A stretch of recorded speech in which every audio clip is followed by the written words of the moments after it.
गांवों की झोपड़ियों में ही बसा हुआ है, क्योंकि वहां पर हृदय के साफ सच्चे इंसान निवास करते हैं।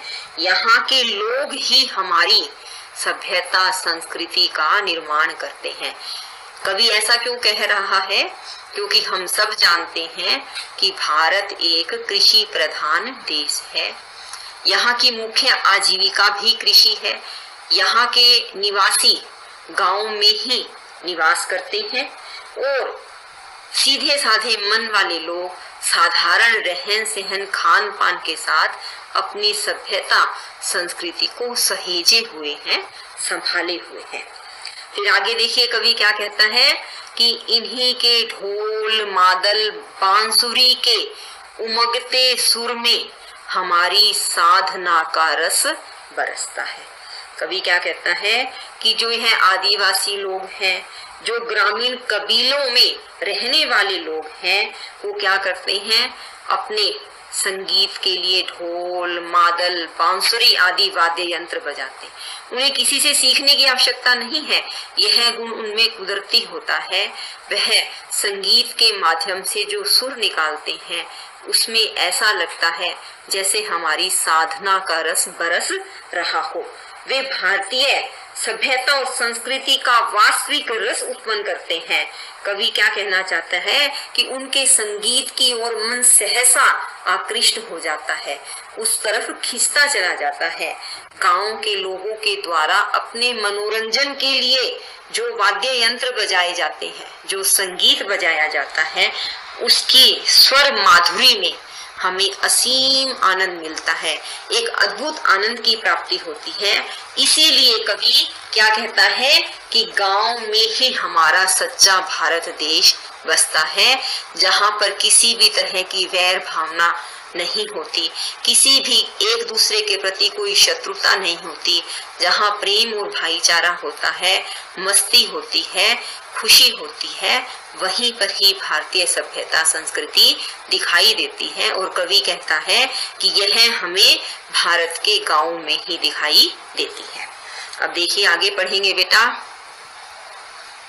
इन्हीं के मर्म को अनजान शहरों की ढकी लोलुप विषैली वासना का सांप डसता है।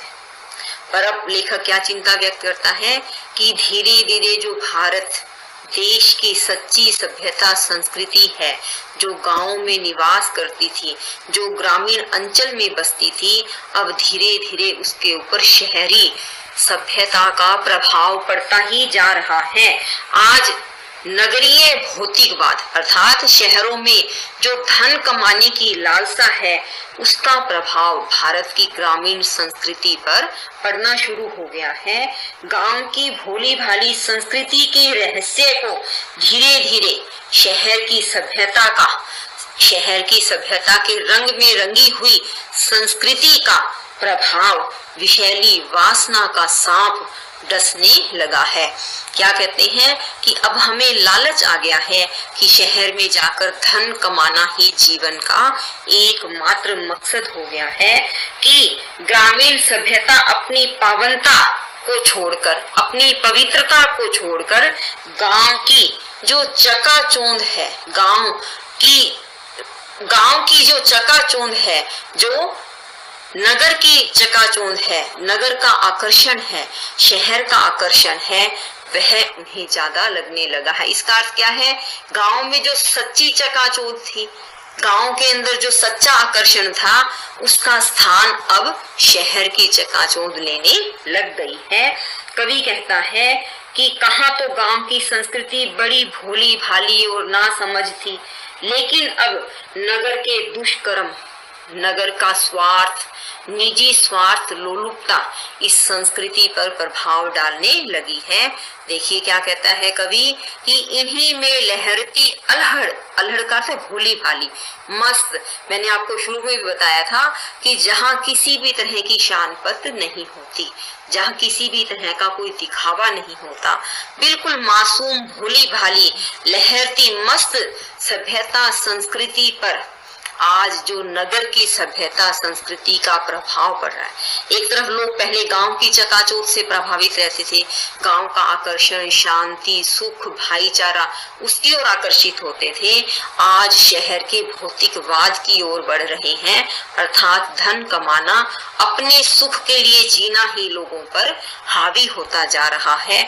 आयानी का अर्थ क्या होता है बेटा? भोली भाली मासूम संस्कृति की अब दुर्दशा होने लगी है। अर्थात वह गांव के स्वार्थ भरे वातावरण में आकर जो अपनी मूल छवि थी, जो वास्तविक छवि थी, जो सभ्यता थी, जो मासूमियत थी, उसको छोड़ रहे हैं, उसको भूल रहे हैं। सभ्यता का भूत हंसता है। कवि क्या कहना चाहता है कि जब वह संस्कृति नष्ट हो रही है, भोली भाली संस्कृति की बुरी हालत हो रही है, तो नगरीय शहरी सभ्यता का भूत हंस रहा है, मजाक कर रहा है। उसे अपने विजय पर बड़ा घमंड है। उसे ऐसा लगता है कि आखिरकार मैंने कितने भी प्रयास करके सही, पर गांव की सभ्यता संस्कृति को, गांव के भोले भाले लोगों को शहर की वासना का रंग चढ़ा ही दिया है।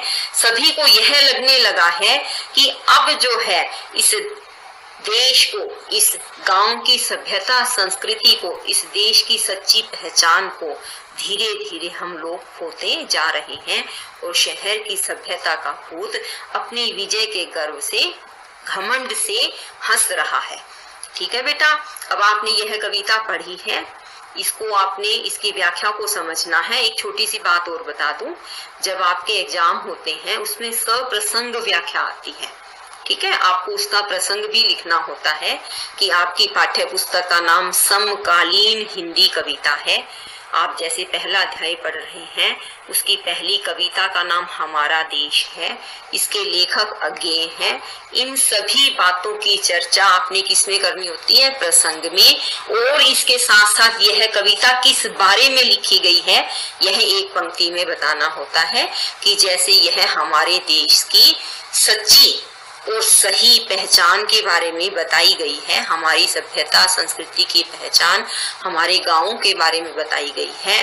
और कवि ने यह दुख, यह खेद भी प्रकट किया है कि हमारी भोली भाली अयानी सी संस्कृति पर शहरी संस्कृति का जो प्रभाव जम रहा है, यह सच में चिंता का कारण है। ठीक है, अब आप इसको पढ़ेंगे, समझेंगे। अगली कविता